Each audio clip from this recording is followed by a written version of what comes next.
राजधानी दिल्ली में वायु प्रदूषण लगातार गंभीर बना हुआ है और इसी बीच सियासत तेज हो गई है।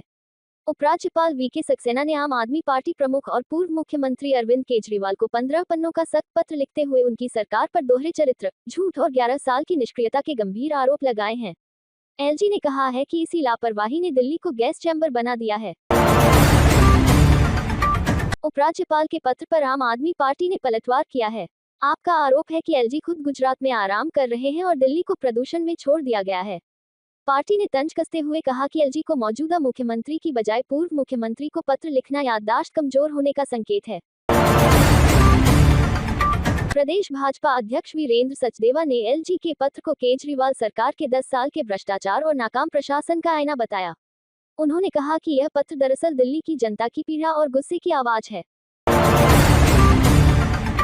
प्रदेश कांग्रेस अध्यक्ष देवेंद्र यादव ने इस पूरे मामले पर भाजपा और आम आदमी पार्टी दोनों पर हमला बोला है। उन्होंने कहा कि दिल्ली के जानलेवा प्रदूषण पर दोनों पार्टियां सिर्फ दिखावटी राजनीति कर रही हैं और जनता को राहत देने के लिए कोई ठोस काम नहीं हुआ है। आम आदमी पार्टी के वरिष्ठ नेता और एमसीडी में नेता प्रतिपक्ष अंकुश नारंग ने भाजपा सरकार पर प्रदूषण रोकने में पूरी तरह विफल रहने का आरोप लगाया। उन्होंने कहा कि दिल्ली वासी रोजाना 16 सिगरेट के बराबर जहरीली हवा सांस के जरिए अपने शरीर में ले रहे हैं। राजधानी की सड़कों पर कई जगह नियमों को ताक पर रखकर निर्माण कार्य जारी है। कहीं खुलेआम धूल उड़ रही है, तो कुछ स्थानों पर ग्रीन नेट और पानी के छिड़काव से औपचारिकता निभाई जा रही है। सरकार की ओर से सड़कों पर पानी का छिड़काव कराया जा रहा है। तापमान गिरने के साथ दिल्ली की हवा गंभीर श्रेणी में पहुंच गई है।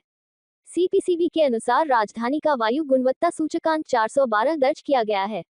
कई इलाकों में AQI 400 के पार बना हुआ है और दिल्ली गैस चैम्बर जैसी स्थिति में है। प्रदूषण पर जारी सियासी घमासान के बीच आम आदमी पार्टी के प्रदेश संयोजक सौरभ भारद्वाज ने भाजपा सरकार पर डेटा फ्रॉड का आरोप लगाया है। उन्होंने कहा कि AQI के बाद अब यमुना नदी के प्रदूषण से जुड़े आंकड़े भी जानबूझकर छिपाए जा रहे हैं। एमसीडी ने डेंगू से 2 और मौतों की पुष्टि की है। निगम के मुताबिक इस साल अब तक डेंगू से 4 लोगों की मौत हो चुकी है, जिससे स्वास्थ्य विभाग की चिंता बढ़ गई है। मुख्यमंत्री रेखा गुप्ता के नेतृत्व में दिल्ली कैबिनेट ने पर्यावरण संरक्षण और प्रदूषण नियंत्रण के लिए 100 करोड़ रुपए की राशि को मंजूरी दी है। इस राशि से हवा और पानी को साफ करने तथा प्रदूषण के स्रोतों पर सख्ती की जाएगी। दिल्ली के निजी स्कूलों में नर्सरी दाखिला प्रक्रिया जारी है।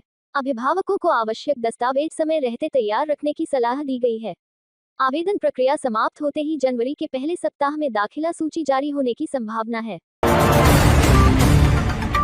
जामिया मिल्लिया इस्लामिया में BA ऑनर्स सोशल वर्क के एक प्रश्न को लेकर विवाद खड़ा हो गया है। प्रशासन ने मामले की जांच के लिए समिति गठित कर दी है और संबंधित शिक्षक को निलंबित कर दिया गया है। मौसम को लेकर राहत और चुनौती दोनों के संकेत हैं। 24 दिसंबर को सुबह घना कोहरा छाने की संभावना है।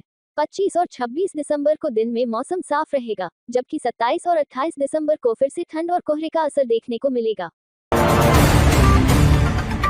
पूर्व प्रधानमंत्री चौधरी चरण सिंह की 123वीं जयंती किसान दिवस के रूप में मनाई गई। कड़ाके की ठंड और कोहरे के बावजूद हजारों किसान घाट पहुंचे और उनके विचारों तथा संघर्ष को नमन किया। राजधानी के 13 रेलवे स्टेशनों को वर्ल्ड क्लास बनाने की दिशा में काम तेजी से जारी है। नई दिल्ली, निजामुद्दीन और आनंद विहार समेत कई बड़े स्टेशनों का पुनर्विकास किया जा रहा है।